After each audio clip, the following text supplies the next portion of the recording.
bienvenue parmi les Digital Doers, votre podcast source d'inspiration pour les acteurs de l'innovation. Ce programme est coproduit avec Comexposium pour les événements incontournables que sont le One-to-One Retail e-commerce de Monaco et le One-to-One Digital Marketing de Biarritz. Je suis Cyril Duplessis, acteur du changement dans le digital depuis plus de 20 ans. Je donne ici la parole aux personnalités des différents écosystèmes digitaux en France. Qu'ils soient prestataires, annonceurs, marques, retailers ou pure players, ils sont des acteurs engagés dans leur business et l'innovation fait partie de leur quotidien. Source intarissable d'inspiration, je vous propose une conversation dynamique et sincère pour vous donner accès à leur retour d'expérience, leur vision et leur analyse sur les tendances et les perspectives marché. Vous êtes de plus en plus nombreux à écouter les Digital Doers et je veux vous en remercier. N'oubliez pas de vous abonner sur la plateforme d'écoute de votre choix et de voter 5 étoiles sur Apple Podcast. N'hésitez pas à laisser un petit commentaire sympa, ça fait toujours plaisir. Alors bonne écoute à vous, toujours sans coupure.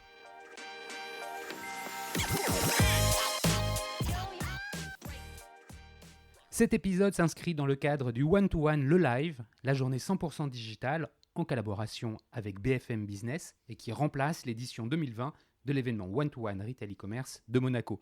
Événement qui n'a malheureusement pas pu se tenir cette année à cause du Covid. À cette occasion, je reçois le gagnant du pitch Startup, qui est également un énorme coup de cœur pour moi. Il s'agit d'Olivier Génal, fondateur et CEO de Roger Voice. Et là, mes amis, c'est un super challenge car sur ce podcast, je m'apprête à donner la parole à un sourd profond. Et oui, vous avez bien entendu. Mais Olivier est sourd. Et c'est grâce à ça qu'il a créé Roger Voice. Son entreprise propose une technologie pour les sourds et malentendants qui accompagnent leurs appels téléphoniques. La solution Roger Voice utilise de l'IA et de la reconnaissance vocale, mais pas seulement. Il y a aussi beaucoup d'humains et vous allez le comprendre. Pour ce numéro, nous allons un peu changer l'agenda des questions qui nous intéressent habituellement pour aller plus dans le parcours entrepreneurial d'Olivier, pour comprendre l'histoire et la proposition de valeur de Roger Voice en général et plus particulièrement sur le marché du retail et du e-commerce. Je vous promets une conversation engagée, impactante et passionnante. Et c'est aussi un exercice plus compliqué pour mon invité du jour que pour tous les autres qui sont déjà passés. Olivier est sourd, mais il n'est pas muet. Même s'il entend quelques sons, il lit majoritairement sur les lèvres, et c'est comme ça qu'il m'entend. Mais il ne s'entend pas vraiment. Alors l'addiction d'Olivier, vous verrez, est plutôt bonne, mais elle n'est pas aussi fluide qu'un entendant, et c'est bien normal. Alors merci donc d'accueillir ce témoignage avec une oreille bienveillante. Bonjour Olivier, merci beaucoup d'avoir accepté mon invitation. Avant de commencer, peux-tu te présenter en quelques mots ? Bonjour Cyril, ravi d'être présent également. Alors effectivement, vous avez raison, je lis sur vos lèvres, mais je vous entends également. Comment ça s'explique je vais clarifier sa confusion. Alors, je porte des appareils auditifs, donc ce qui fait que j'entends des sons, j'apprécie d'écouter de la musique en fait. Et effectivement, beaucoup de gens ont cette confusion entre une personne sourde, est-ce que forcément elle peut entendre et s'exprimer. Il y a tellement de catégories. Effectivement, chacun est différent.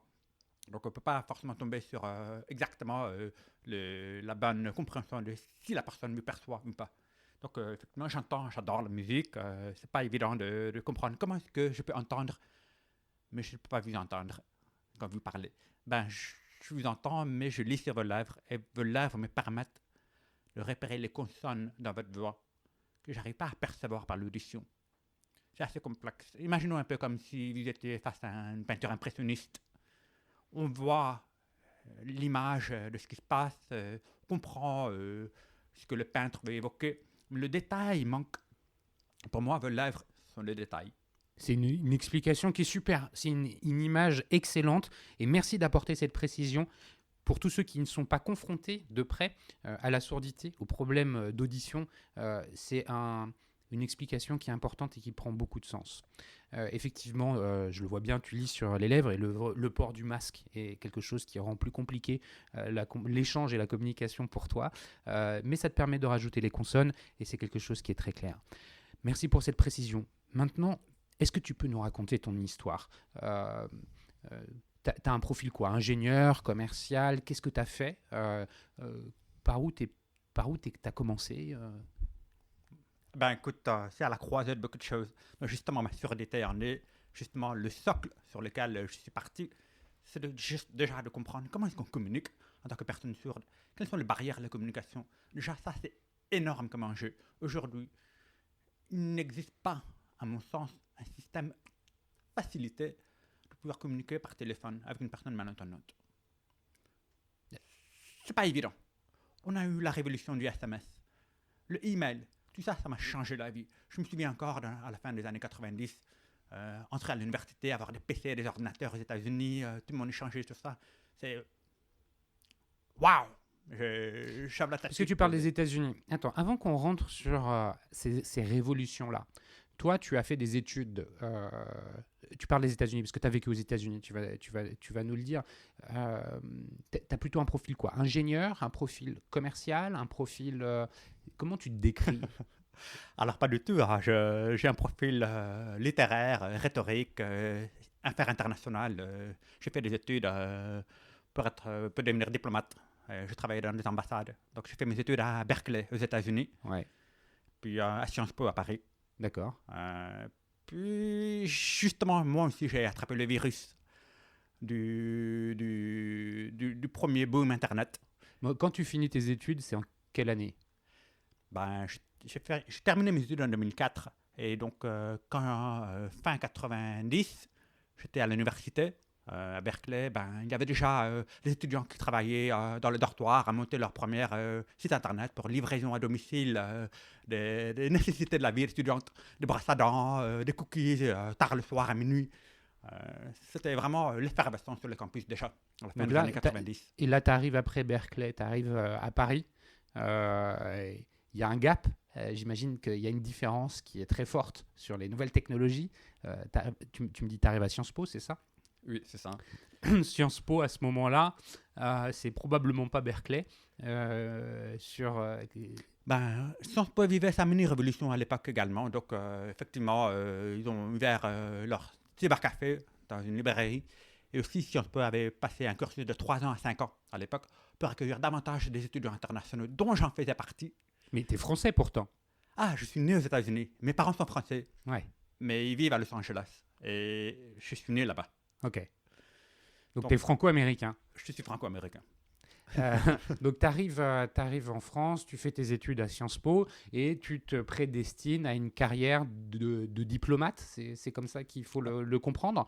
Absolument. Quand tu es diplômé de Sciences Po, c'est quoi l'étape d'après pour toi? Ben écoute, ce qui était curieux, c'est que Sciences Po à l'époque déjà avait commencé, c'était le premier cours sur l'entrepreneuriat. Ouais. dont j'ai participé. Et à l'époque, je voulais absolument faire un food truck à Paris. Okay. C'est mon premier projet à la sortie d'école. Un food truck à Paris pour vendre des smoothies. Et pourquoi un food truck? Parce que quand on sort de Sciences Po, a priori, c'est pas trop la voie dans laquelle on se lance. L'entrepreneuriat, c'est pas forcément du digital. L'entrepreneuriat, c'est aussi comprendre comment on peut vendre quelque chose de différemment et attirer les gens sur quelque chose d'innovant que vous proposez aux consommateurs. Donc pour moi, c'était le smoothies à l'époque. Mais le retour que j'avais à l'époque, on était en 2004, c'était il est super jeune le mec là. Les food trucks, de toute façon, c'est interdit à Paris. Et puis le mot smoothies, c'est imprononçable. Puis les choses à emporter, non, mais ça ne marchera pas. J'ai eu beaucoup de retours assez négatifs. Ok. Et tu l'as fait ou tu l'as pas fait? Je ne l'ai pas fait. Donc j'ai monté un business plan, je suis allé voir des personnes à gauche à droite pour leur présenter mon projet, susciter de l'intérêt, voir comment ça pouvait aller. Et franchement, j'ai été assez découragé. Fast forward, 10 ans, dans l'intervalle j'avais travaillé, je suis entré chez Orange. Ok. Parce que ça m'a fasciné, la nouvelle technologie. Parce que, n'oublions pas que 2004, on était encore dans l'effervescence du SMS, des premiers smartphones, du email. Orange, pour moi, c'était l'entreprise qui allait vraiment marcher dans ce sens-là. Donc, jeune diplômé, tu rentres chez Orange. Je suis rentré chez Orange. Et tu fais quoi chez Orange? À l'époque, je suis entré à la direction financière. Ouais, c'était génial. Hein, tu es un littéraire, tu passes par Sciences Po, qui a priori te destine à la diplomatie, et puis finalement tu te dis, tiens, pourquoi pas un food truck, et tu finis à la direction financière d'Orange pour commencer une première expérience professionnelle. Tu as l'esprit hyper ouvert. Effectivement, ça s'explique, il y a une logique, puisque Effectivement, alors à l'époque, la direction financière avait, et a toujours, j'imagine, un bureau dédié à la planification. Et il fallait faire des études sur quelles étaient les étapes à venir dans l'évolution des télécommunications. Donc, D'accord. j'ai agrégé les études faites par des brokers et des cabinets. Il fallait faire une planification sur 3 ans, 5 ans et même 10 ans. Ok. Donc, on parlait des plans Next chez Orange à l'époque. Et donc, c'est ça qui était fascinant pour moi. C'est de comprendre, mais où est-ce qu'on va aller? Qu'est-ce qui se passe dans les nouvelles technologies? Je me souviens à l'époque d'une étude qu'on avait faite sur Free. Je ne sais pas si vous vous souvenez de Napster. Ouais, bien sûr. Napster Napster. avait absolument révolutionné. Ouais. Et il s'appelait pas Napster à l'époque. Et donc, on a essayé de comprendre ce qui se passe en France par rapport à ça. Et toutes ces études, pour moi, c'était absolument fascinant. Ok. Donc, tu as fait ça pendant combien de temps? Ben, je travaillais à la direction financière du groupe Orange pendant 2 ans. Ensuite, Orange à l'époque avait racheté une filiale espagnole, Amena. Amen. Amena a été racheté par Orange et donc ils m'ont envoyé. J'ai été parachuté à Madrid. Euh, donc j'ai travaillé à Madrid pendant 2 ans. Et donc, parce que tu parles espagnol aussi. Je parle espagnol maintenant. Mais tu as été envoyé à Madrid alors que tu parlais pas espagnol? Si, pour hablar espagnol, parti. Mais ça, c'est parce qu'aux États-Unis, tu as grandi à Los Angeles et qu'à Los Angeles, il y a beaucoup d'hispaniques. C'est grâce à ça? Alors c'est vrai, mais mes connaissances d'espagnol sont limitées. Hasta la vista, baby. Ok. Bon, donc tu apprends l'espagnol. Tu apprends l'espagnol. C'est compliqué pour quelqu'un de malentendant d'apprendre une langue nouvelle. Absolument. Effectivement, les Espagnols parlent vite. Mhm. Et ils ont la tata. Lui, ça roule sur les lèvres. Et donc, je suis passé par. Déjà, je lisais énormément de livres pour acquérir le vocabulaire. Ouais. Et c'est comme ça que je me crée on va dire, une bibliothèque dans la tête de ce que les gens peuvent dire. Et en probabilité de ce qu'ils sont dit, ce que je connais de l'espagnol, j'arrive à matcher les choses. Mais ça reste difficile. Je suis des cours d'orthophonie. Mais, donc, effectivement, j'écris et je lis mieux l'espagnol que j'arrive à suivre une conversation. Bon, t'arrives, alors c'est vraiment un double défi pour toi parce qu'effectivement, il y a différentes barrières à l'entrée dans la langue espagnole. Donc, et tu arrives dans un pays que tu connais pas a priori, dans une filiale nouvelle. Là, tu y fais quoi? Alors déjà, la filiale, effectivement, c'était un chamboulement total avec le rachat par le groupe Orange. Et donc, pareil, j'ai fait les mêmes projets que je faisais pour le groupe, mais au niveau local. Quelles étaient les projections sur le portefeuille business du groupe de planification budgétaire. D'accord. Donc, et ça, tu le fais pendant combien de temps? Je suis resté 2 ans en Espagne. Ok. Et je suis revenu en France, toujours dans le groupe Orange. Donc en 2008 à peu près, tu rentres en France, 2009? Exactement, 2009. 2009. Et là, j'ai travaillé, j'ai rejoint la direction des contenus d'Orange. D'accord. La direction des contenus, elle a pour vocation à pousser du contenu sur... Musique, jeux, vidéo, Orange Cinema Série, Deezer, Dailymotion. Ça, c'est la division contenu. La D'accord. division contenu, spécifiquement, j'étais dans le bureau international où il fallait travailler avec toutes les filiales Orange en Roumanie, en Pologne, en Belgique, etc. Et là, ta mission, c'était quoi? C'était d'adapter le contenu pour ces différentes filiales, travailler sur des plans de localisation. Faire C'était des quoi? business plans. Faire les business plans. Et faire des business reviews. Tous les mois, on nous faisait des rapports sur la performance de ce qui a été vendu, comment ça s'est passé, et on agrégeait toutes ces informations au niveau du groupe pour faire un reporting. Ok, d'accord. Et là, tu fais ça... Pendant 4 ans, en fait. 4 ans. C'était fascinant, hein. Vraiment, c'était... Qu'est-ce que tu retiens de ces 4 ans parce que le contenu pour un opérateur de téléphonie comme Orange, c'est des métiers qui sont venus s'agréger au fur et à mesure. C'est avant tout les communications. Il y a eu donc des révolutions qui sont passées par là chez Orange. Tu parlais de Deezer, Dailymotion qui sont venus s'ajouter à la proposition de l'offre, la vidéo. Qu'est-ce que tu peux retenir de toutes ces années, de ces évolutions que tu as pu voir? Tu dis que c'est passionnant et on le comprend parce que c'est vrai que tu as vu une progression, une évolution, à mon avis, phénoménale et en plus, pas que sur le territoire français, mais avec une vision internationale. C'est quoi ce que tu retiens de tout ça? Ben, ce que je ressens, et il est d'autant plus facile de le faire maintenant, avec le recul. Mais à l'époque, on comprenait l'enjeu, et on la voit de plus en plus aujourd'hui. C'est justement se positionner sur la distribution de contenu. Donc, vous avez Amazon qui change son modèle économique et maintenant ils vendent un peu de tout, passant des livres à vidéos, puis création de contenu eux-mêmes. Vous avez Netflix, vous avez de grands groupes médias qui se positionnent sur des canaux de distribution. Pour Orange, c'est très très important de se positionner sur ça. Et à l'époque, effectivement, le groupe Orange souhaitait que l'ensemble des différentes filiales dans les autres pays puissent également profiter des mêmes contenus que le groupe pouvait obtenir au niveau du groupe et en faire bénéficier à toutes les filiales.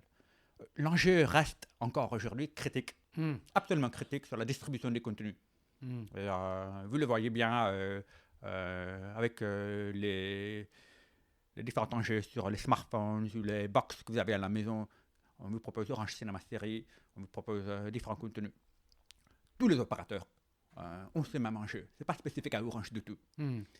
Et, vous avez en face de vous Amazon, Netflix, HBO. Donc il y a des guerres entre eux, puis il y a des distributeurs qui se positionnent. J'ai adoré cette période chez Orange pendant les 4 années que j'ai passées là-bas. Et donc, au bout de ces 4 années, qu'est-ce qui se passe? Au bout de ces 4 années, effectivement, je m'interrogeais de plus en plus sur comment est-ce que moi, en tant que personne sourde, je travaille chez un opérateur, mais je ne peux pas moi-même téléphoner.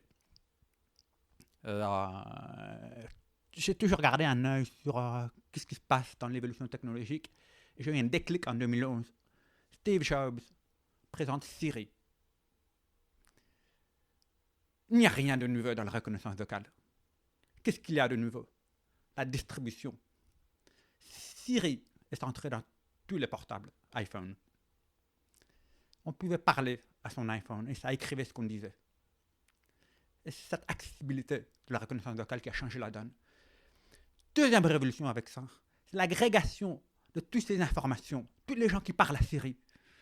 Ça fait améliorer la reconnaissance vocale. Parce que la reconnaissance vocale, c'est un jeu de statistiques. Pour être de mieux en mieux, il fallait qu'il y ait des probabilités. Par exemple, je vais dire bonjour Simon. Mais imaginons que j'ai la grippe, je l'ai pris, je fais bonjour Simon. Bon, la reconnaissance vocale devrait pouvoir corriger ça. Parce qu'il va se dire, après bonjour, normalement, on ne parle pas au poisson. Ça ne peut pas être bonjour saumon. On va dire bonjour Simon.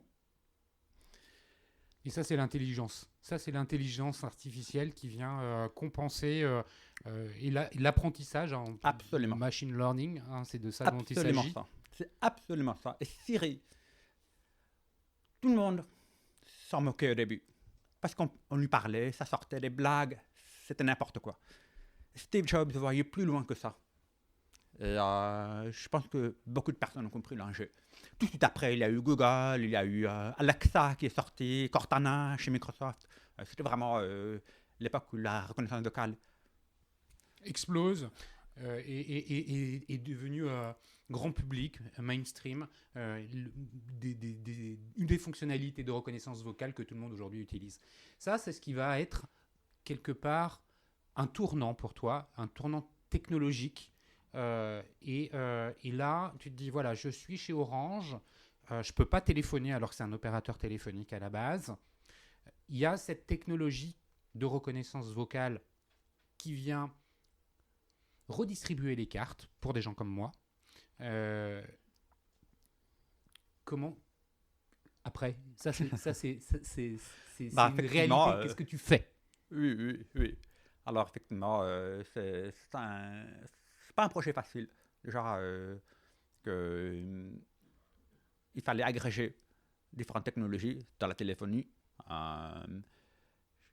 J'en ai parlé en interne chez Orange qui était très enthousiaste dans mon projet.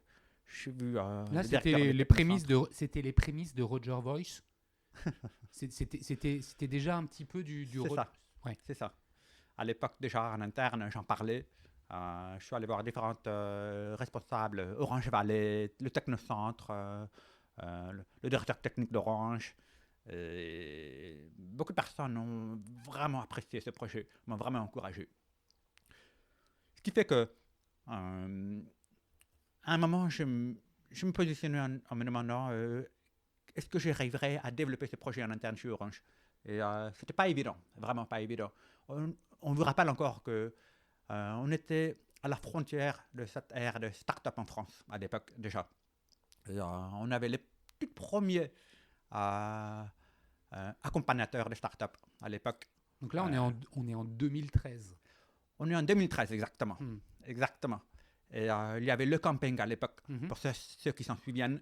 Le camping accompagné des startups, des personnes qui avaient des projets pour leur expliquer des méthodologies, comment se faire bien accompagner, etc.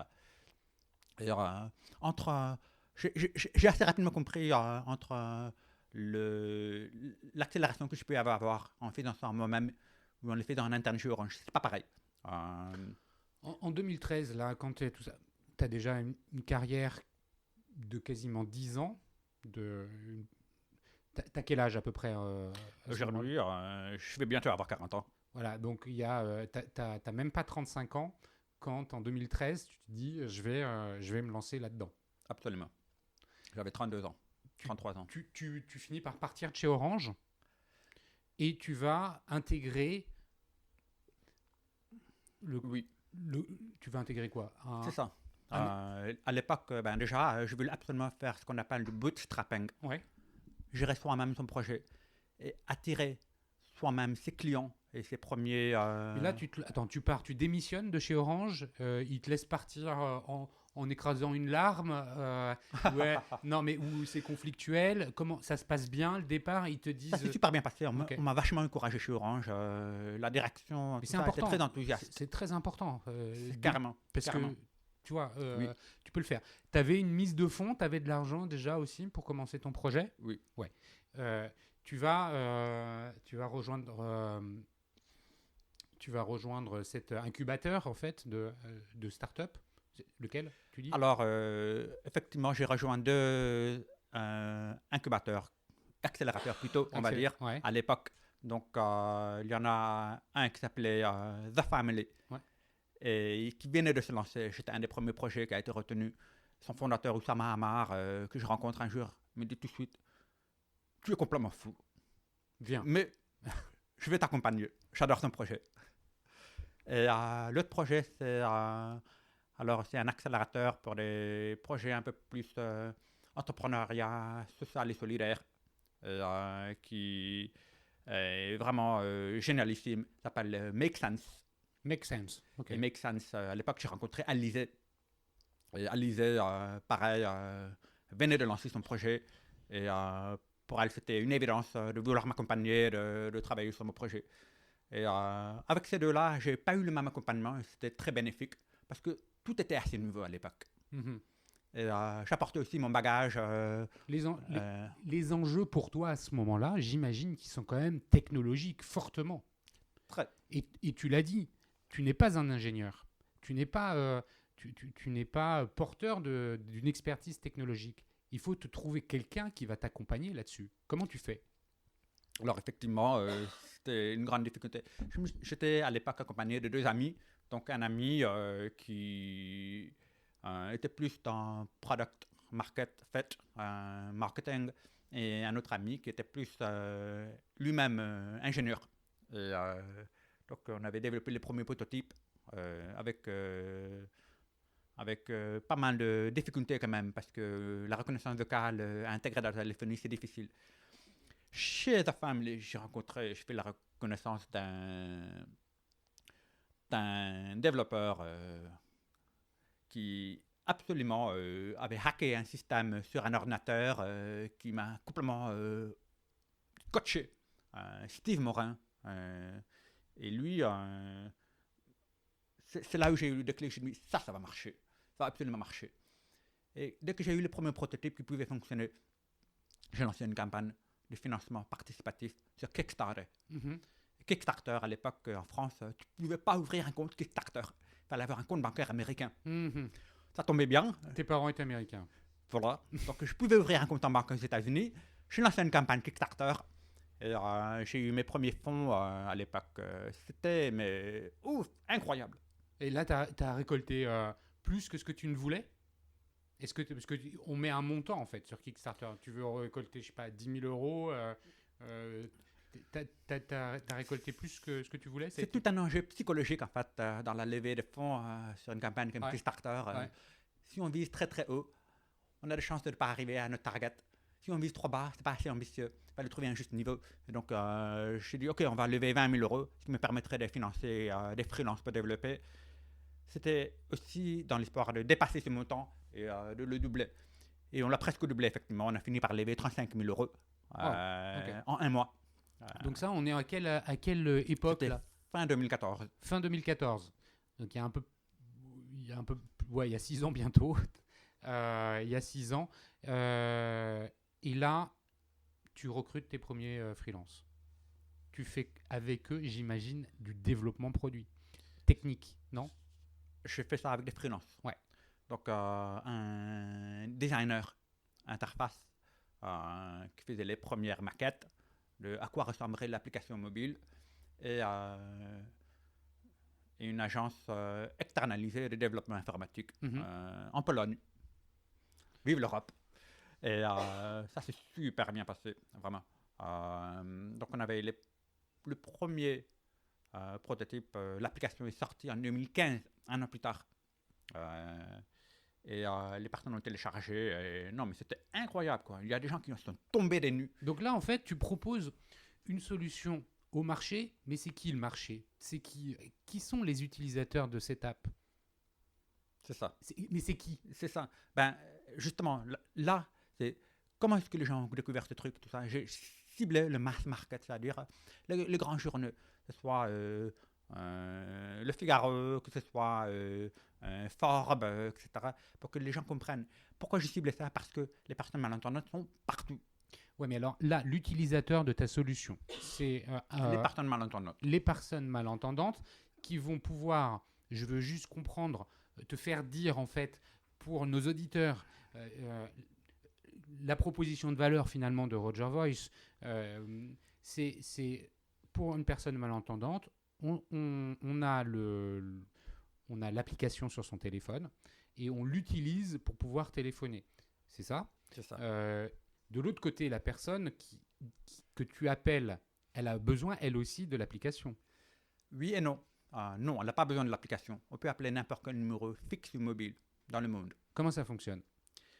Justement, donc on a basé notre application un peu comme sur le modèle de Skype. Skype, par exemple, on peut s'appeler entre deux utilisateurs, Skype to Skype. C'est gratuit. Mm-hmm. Chez Skype, vous pouvez aussi acheter des crédits et avoir un numéro Skype. Et vous pouvez appeler des lignes téléphoniques. Mm-hmm. Et là, ça débite de votre crédit en fonction du taux de terminaison d'appel. Chaque destination a un prix différent. On a dû monter tout ce modèle dans notre application, créer nous-mêmes un Skype en vérité. Sauf qu'en plus, on a dû embarquer la reconnaissance vocale. Donc ça veut dire que la personne sourde ou malentendante parle dans son téléphone et les mots qu'elle prononce sont transformés en texte et le texte est envoyé à la personne qui est de l'autre côté. Oui et non. Tout ça fonctionne sur la stack téléphonique. La stack téléphonique, c'est notre back-end, on va dire. J'utilise le mot anglais. Vas-y. Et donc, c'est notre architecture téléphonique, on va dire ça. Et tout ça se fait là-dedans. Ce qui fait qu'on est agnostique en termes d'interface. Que ce soit Android ou iPhone, que vous appelez un numéro mobile ou fixe, n'importe quelle destination dans le monde, n'importe quelle langue. Cette agnosticité, cette multicanal n'est possible que parce qu'on a construit justement cette architecture téléphonique. Donc si toi tu m'appelles sur mon téléphone, tu vas utiliser l'application Roger Voice. Je vais recevoir un appel entrant sur mon téléphone. Je suis en train de montrer mon téléphone à Olivier. Ce sera un appel normal. Absolument.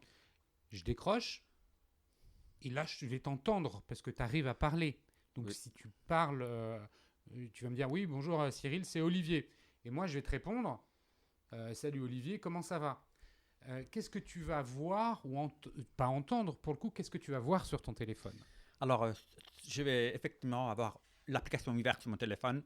Et, quand tu me réponds, ce que je vais voir, c'est Allô Olivier, comment vas-tu? Ça s'écrit instantanément, lettre par lettre, ce que vous dites. C'est c'est presque fluide, il y a quasiment aucun décalage. Donc toi, tu lis la réponse que j'ai prononcée. Et il n'y a effectivement donc pas besoin d'avoir cette utilisation, cette app pour moi. C'est ça qui me libère, en fait, de demander à d'autres personnes d'installer quelque chose. Et ça, mais bien sûr, tu as levé toutes les barrières. Ça, c'est comme ça dès le départ, parce que ça fonctionne comme ça aujourd'hui. Ça fonctionnait comme ça déjà il y a 5 ans. Le concept, fondamentalement, n'a pas évolué. Derrière, pour que ça fonctionne, tu dis, c'est très rapide. Ça veut dire qu'il y a, je le disais en introduction du podcast, il y a de l'IA et il y a de la reconnaissance vocale. Comment tu as réussi à faire fonctionner tout ça avec l'aide de qui ça devait être un challenge énorme. Et puis, est-ce qu'il y a du machine learning aussi? Et puis, l'humain là-dedans. C'était un challenge énorme déjà d'intégrer tous ces éléments ensemble. C'est vrai que c'était pas évident, absolument pas évident. Déjà, il y a des programmations qui font que ça soit extrêmement rapide. Il ne faut pas qu'il y ait un décalage, il ne faut pas qu'il y ait un traitement qui dure, il faut que ce soit instantané. Donc, comme je n'ai pas moi-même travaillé sur le code, je ne peux pas vous donner énormément de détails. Non, mais tu as des hommes, des personnes qui ont rejoint l'aventure pour t'accompagner là-dessus. Absolument. C'est là où mon associé Bastien m'a rejoint. Et ça, c'était il y a 5 ans déjà. Ouais. Et Bastien a énormément travaillé pour intégrer les différentes briques qui font que tout ça fonctionne ensemble de manière extrêmement fluide et stable. À l'époque, donc, j'avais outsourcé la plupart des technologies qu'on arrivait à faire que ça fonctionne ensemble. Petit à petit, on a commencé à intégrer les choses. Pas tout n'est encore intégré, mais c'est l'essentiel à retenir sur cette énorme difficulté qui est dans la télécommunication, qui est quand même une technologie, on va dire, qui date pas d'hier. C'est, on va dire, legacy technology en anglais. Et il faut que ça puisse fonctionner, marié avec tout ce qu'il y a de nouveau aujourd'hui. C'est pareil, elle est tellement difficile. Je me souviens d'une conversation. J'étais dans les bureaux de Aircall. On échange de temps en temps sur des défis qu'il peut avoir, etc. Olivier de Payès, parfois j'échange avec lui. Un jour, je lui dis, écoute, j'en peux plus là, c'est tellement difficile. Qu'est-ce qu'on galère, comment ça se passe chez toi? Bon, il nous invite à échanger avec son directeur d'opération. Donc on va là-dedans. Puis il me dit, mais vous êtes combien? Je dis, alors ça c'était il y a 4-5 ans. Je lui dis, alors voyons, nous sommes 3, dont 2 développeurs. Le mec il tombe des nues. Attendez, à 3, vous avez monté tout un système téléphonique. C'est dingue. Et chez Aircall, à l'époque, ils étaient bien plus nombreux. Je crois qu'ils étaient déjà une quarantaine. Et puis, ils avaient pas mal utilisé des briques pour créer leur système. Nous, on s'acharnait à tout internaliser chez nous. On n'était que 3.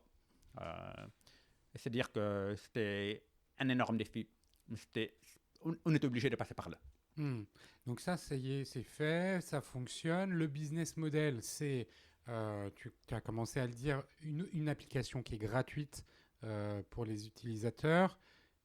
Tu parlais de Skype, qui a un modèle payant où tu achètes des crédits pour aller plus loin. Ça veut dire quoi? Ça veut dire que ton application, tu la télécharges, tu peux l'utiliser une durée relativement courte de façon gratuite pour une période, et puis après, si tu veux l'utiliser plus, il faut payer. Comment ça fonctionne? Ça fonctionne effectivement sur un modèle B2C, comme j'ai dit, un peu comme Skype, où les utilisateurs peuvent acheter des crédits, peuvent pouvoir téléphoner des numéros. Et ce modèle, encore comme Skype, était international. On avait des utilisateurs qui étaient au Mexique, en Afrique du Sud, au Japon, en Europe, partout, au Canada. Et, or, les limites de ce système qu'il fallait absolument marketer, communiquer, mais de manière grand public, pour toucher les personnes malentendantes qui pouvaient l'utiliser. C'était une cible pas évident à toucher. Donc le modèle B2C a fonctionné pour nous pendant quelques années. Ça allait. Ça permettait à la boîte de tenir. On n'exposait pas, à vrai dire. À un moment, je me suis dit, il faut que je lève des fonds. Il faut lever des fonds pour booster la commercialisation du produit. Donc là, on est en quelle année Là, on est en 2016. 2016. On est en 2016, j'ai fait ma première levée de fonds. C'était 1 an après la sortie de l'application. J'ai fait mes preuves, ça marchait, les gens s'en servaient. On avait ce qu'on appelle les core users, les early adapters sur la courbe. Et ça y est, c'est bon. Je sentais la chose, c'était bien. Il fallait absolument diffuser ça, que marketer et avoir des fonds pour les faire. Donc j'ai fait ma première levée de fonds en 2016. Tu l'as faite auprès de qui? Eh bien, j'ai initialement contacté le fonds l'État.co. L'État.co, c'est une plateforme de financement participatif. C'était aussi nouveau pour la France. Pour rappel, le financement participatif était autorisé en 2014.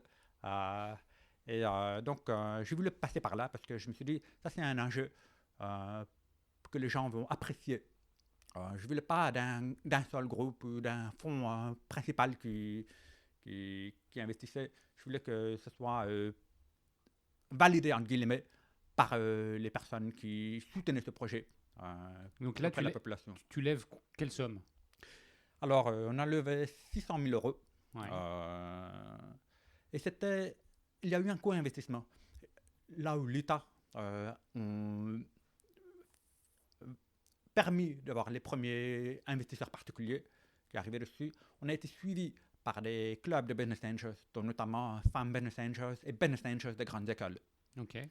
Et ensuite, on a été accompagné par le comptoir de l'innovation qui s'appelle INCO. INCO, ouais. Donc, on a un fonds qui a participé également dans notre levée de fonds. Donc, c'est en 2016. D'accord. Et donc, cette levée au total, c'est 600 000 euros. 600 000 euros. On a répété l'opération 2 fois. D'accord. On a levé en total 1,8 million. La deuxième fois, c'était... En 2017. Ouais. La troisième fois en 2018. Ok. Donc, chaque année, tu as levé, on va dire, 600 000 le même euros. montant. Cet argent t'a permis de faire quoi? Comment tu l'as utilisé? Pour la commercialisation, le marketing, mais aussi de recruter les compétences techniques dont la boîte avait besoin. On était une petite équipe, on ne pouvait pas tout faire. Et, donc on a recruté davantage d'ingénieurs, développeurs mobiles. Et, là, il y a eu un deuxième tournant. En 2018, en France particulièrement, il y avait une obligation pour les centres d'appel et les opérateurs de rendre accessible la téléphonie. Donc, ça, c'était un vrai tournant pour nous, dans le sens où, puisque les grands groupes devaient rendre accessible la téléphonie, les grands groupes étaient eux-mêmes les meilleurs prescripteurs. In fine, une solution pour que le grand public connaisse qu'est-ce que c'est l'accessibilité téléphonique. La force de frappe était décuplée, beaucoup plus importante. Donc, c'était vraiment un moment charnière pour nous.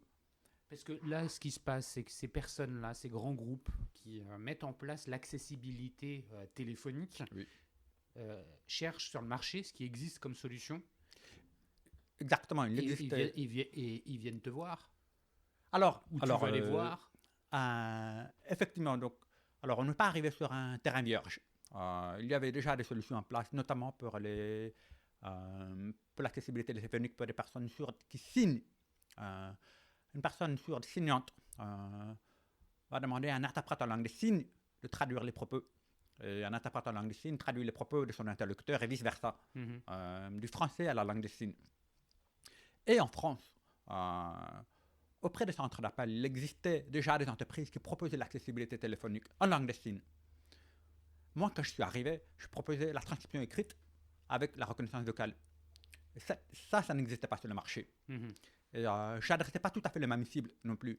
Entre la population malentendante qui lit sur les lèvres, qui a une surdité légère ou sévère, vous avez une population qui communique en langue des signes, n'utilise pas les mêmes modes de communication. Mhm. Tout ça peut résumer que quand je suis arrivé sur le marché, c'était une nouveauté. Mais je n'arrivais pas sur un terrain où personne n'avait entendu parler de l'accessibilité téléphonique. Tu arrives là-dessus, on est en 2018. Tu as déjà donc levé 3 fois, 1,8 million.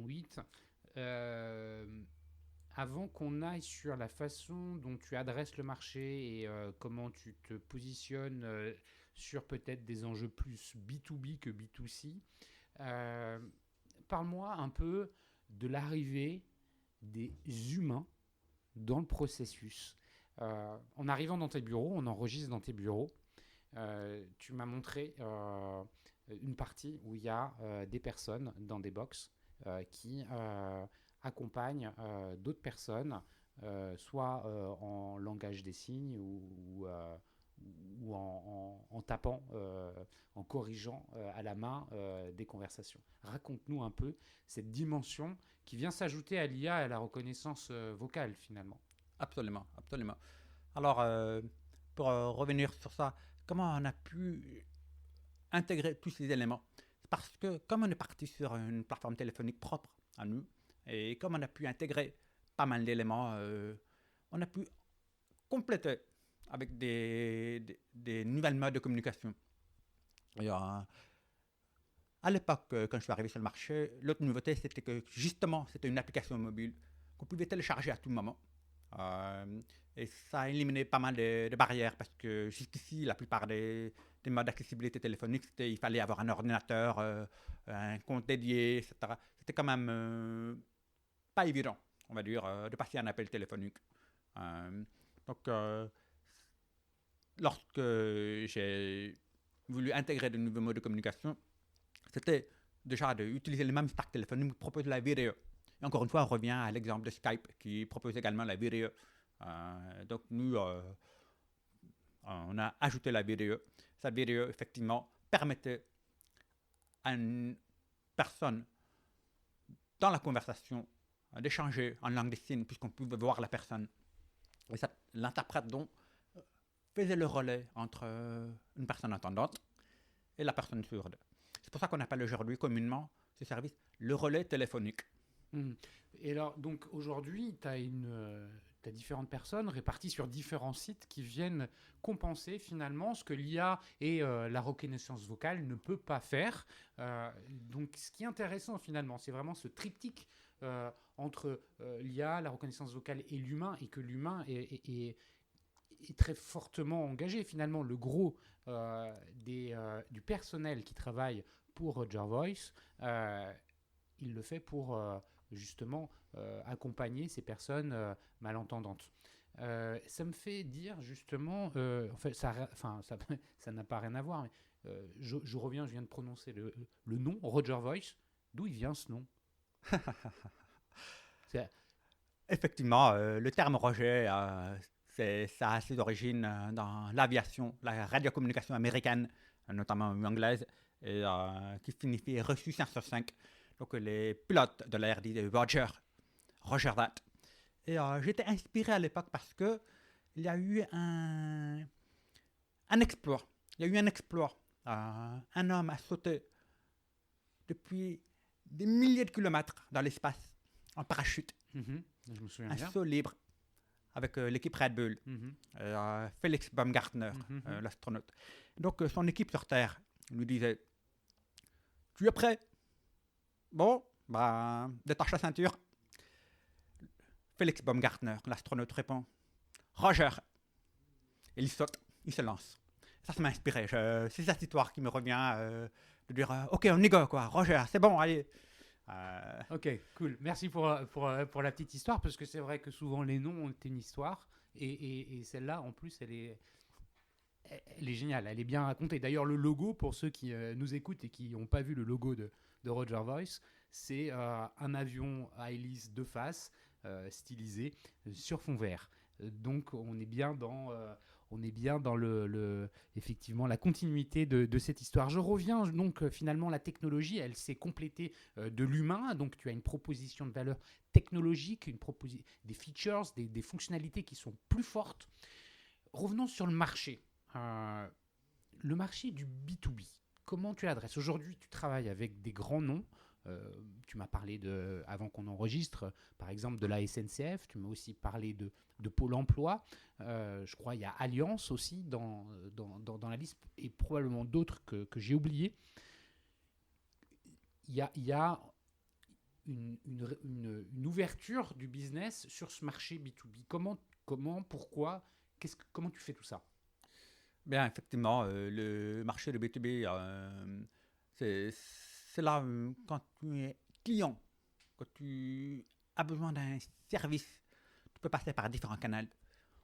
Aujourd'hui, très souvent, on passe d'abord par les FAQ. On se renseigne. Mais au-delà de ça, parfois on ne trouve pas réponse.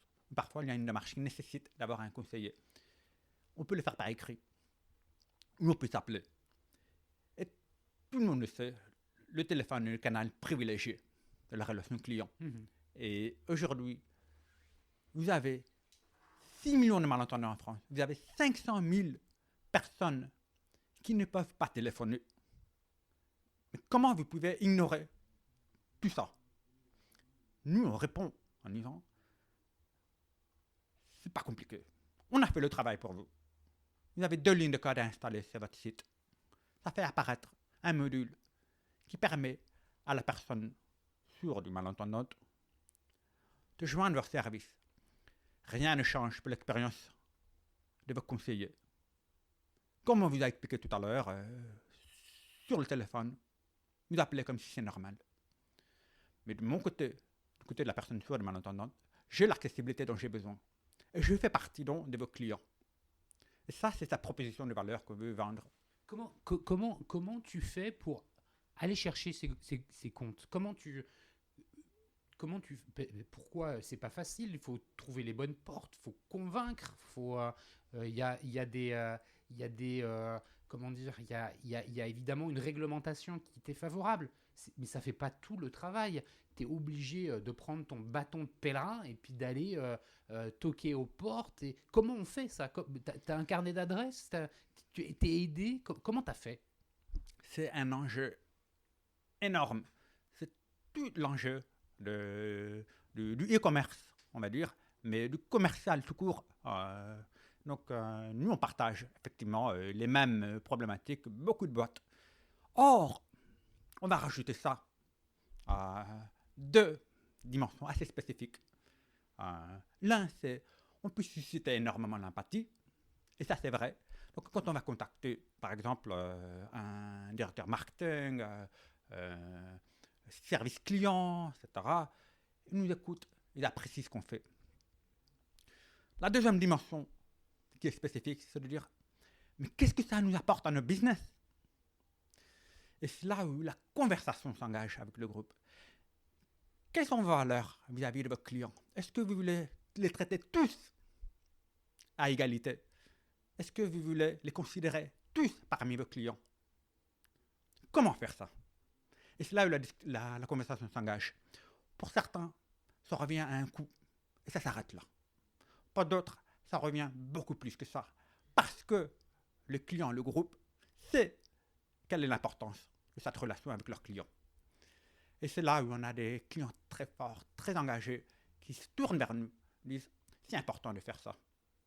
On vous suit. » Donc en fait, ils ont compris une chose, ces clients-là, ces premiers clients que tu signes. Ils ont compris quoi? Ils ont compris que finalement, l'engagement, leur propre engagement en tant que marque, qu'entreprise, vis-à-vis de clients existants ou de clients potentiels, finalement, la solution Roger Voice est synonyme de fidélisation, est synonyme de compréhension, est synonyme finalement de conversion. Puisque ce que tu es en train de me dire, je te le dis avec mes mots parce que je suis très convaincu par tes arguments, c'est de dire à un marchand. Effectivement, le e-commerce, le retail, enfin toute activité commerçante, et pas que, a besoin de, euh, de convertir. C'est-à-dire, il a un client, il faut qu'il le convertisse. Il a un prospect, il faut qu'il le convertisse. Il a un client, il faut qu'il fasse du repeat business.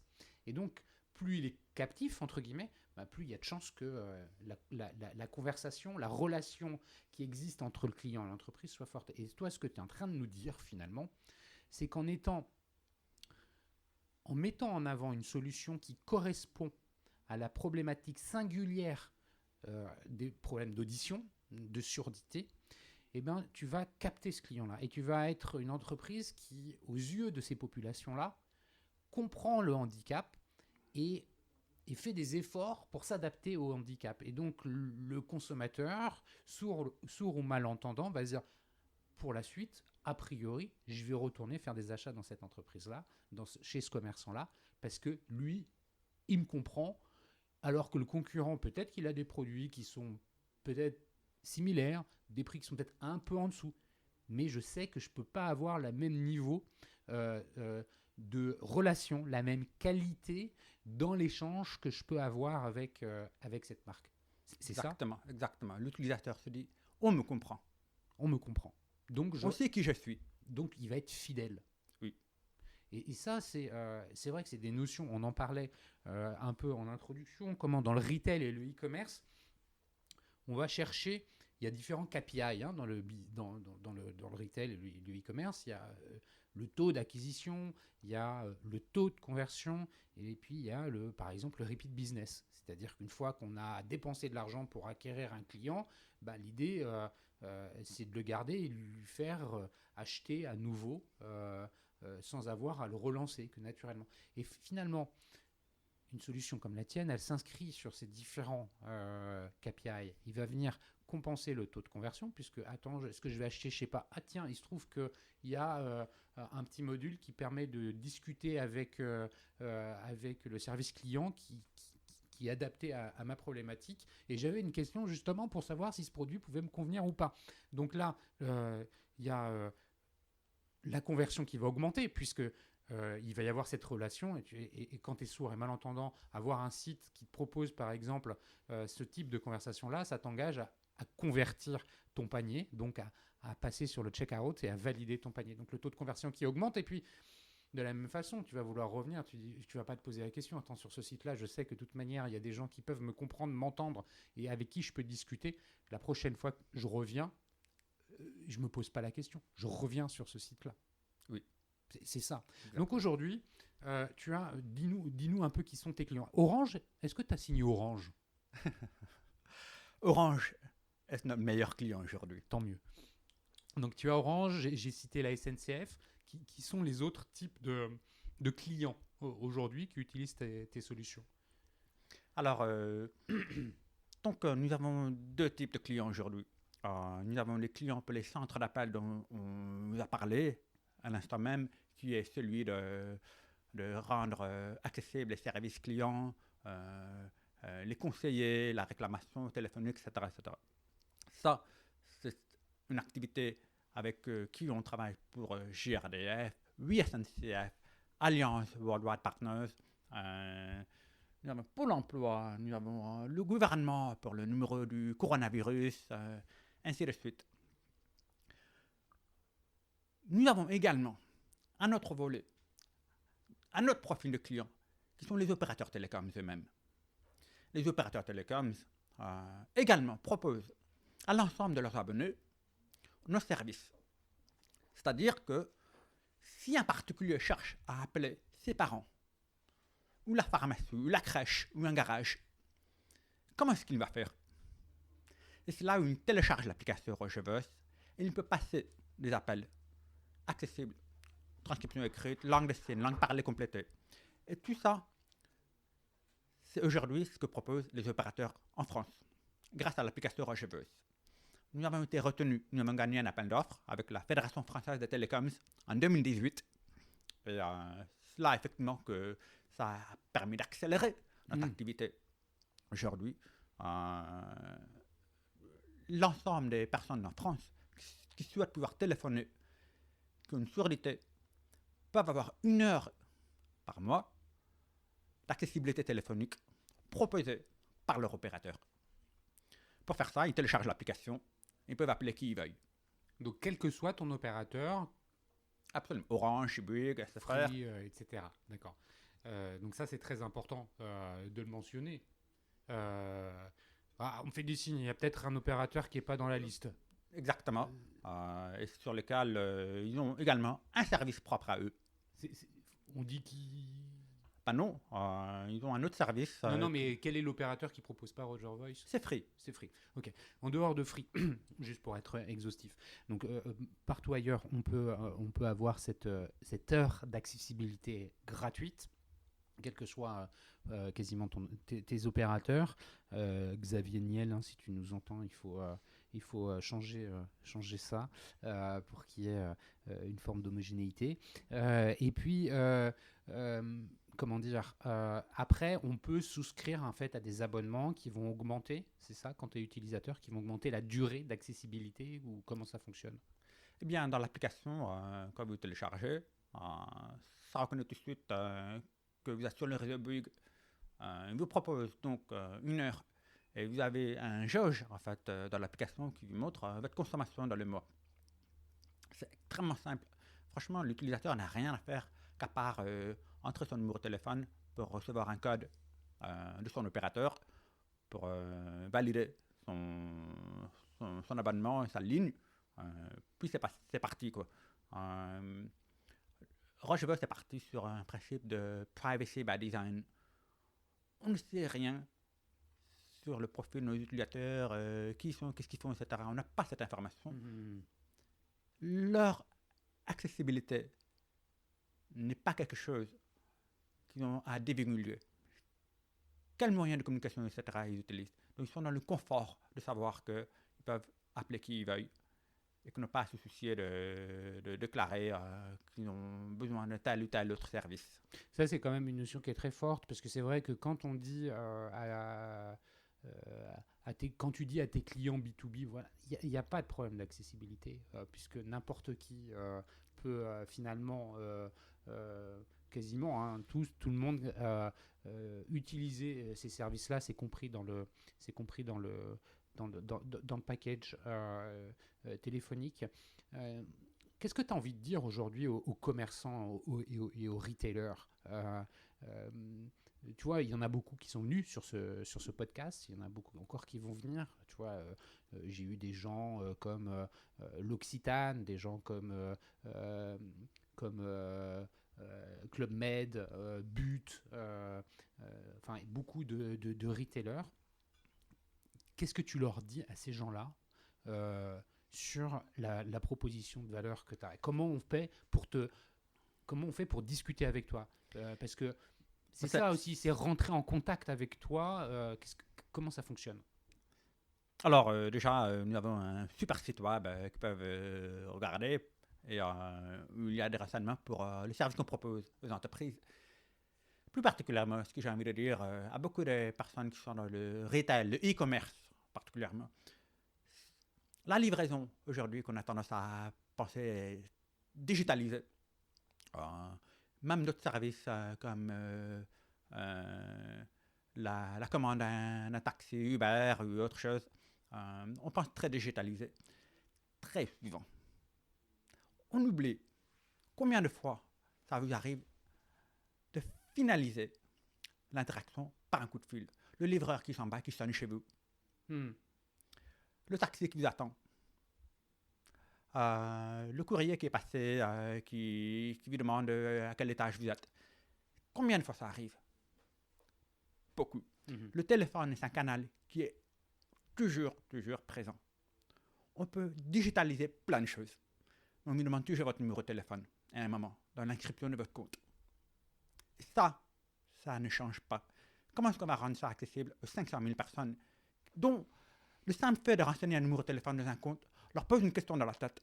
Attendez, mais ils vont me rappeler? Mais mince, je peux pas. Je suis malentendant.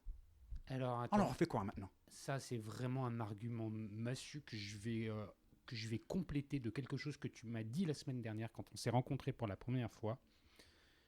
il y a les 500 000 personnes malentendantes, sourdes ou malentendantes, auxquelles on va ajouter tout ce que moi j'appelle le papy boom.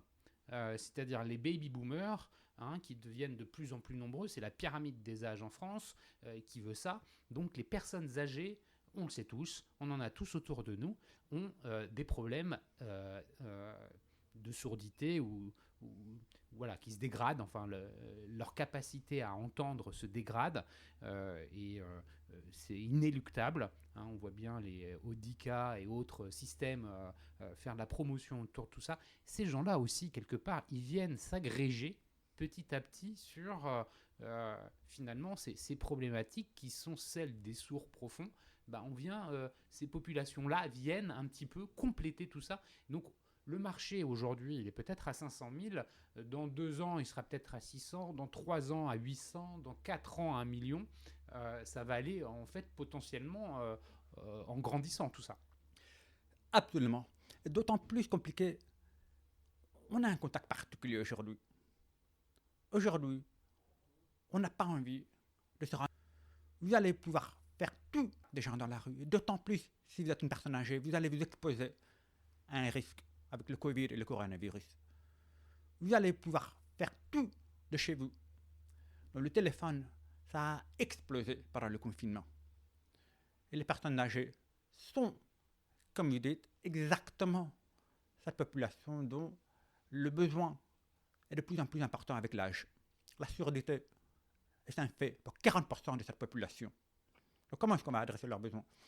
Effectivement, il y a beaucoup de personnes qui ne savent pas faire. Ils vont demander à leurs voisins, à leur époux, à leurs enfants de gérer quelque chose pour eux. Ça ne s'appelle pas de l'autonomie. Ça s'appelle de la dépendance. Et avec l'âge, les gens, ils n'aiment pas la dépendance. Comment est-ce qu'on va leur proposer l'autonomie? Eh bien, tous les domaines doivent être concernés, que ce soit à la maison, que ce soit sur le déplacement, etc. Nous, on propose l'autonomie pour joindre vos services clients, pour la téléphonie. Écoute, je pense que c'est un super mot de la fin. On va le garder. C'est un témoignage exceptionnel que tu viens de nous livrer. Je vous avais promis une conversation engagée, dynamique et passionnante. Je crois qu'on fait check in the box pour les 3. Merci 1000 fois Olivier. Roger Voice, Olivier Genel de Roger Voice. Retenez bien ça. Pour ce témoignage, pour la sincérité, la clarté, la transparence avec laquelle tu as partagé l'expérience qui est la tienne, comment tu as construit tout ça et puis comment tu défends le projet. Vous l'avez compris, je suis un petit peu partial là-dedans, mais écoute, il y a de temps en temps des business comme ça. Celui-là, c'est un business à impact. Et on a envie aussi de s'engager, donc je le fais volontairement. Et j'assume. Donc j'espère vraiment que ça va pouvoir servir Roger Voice.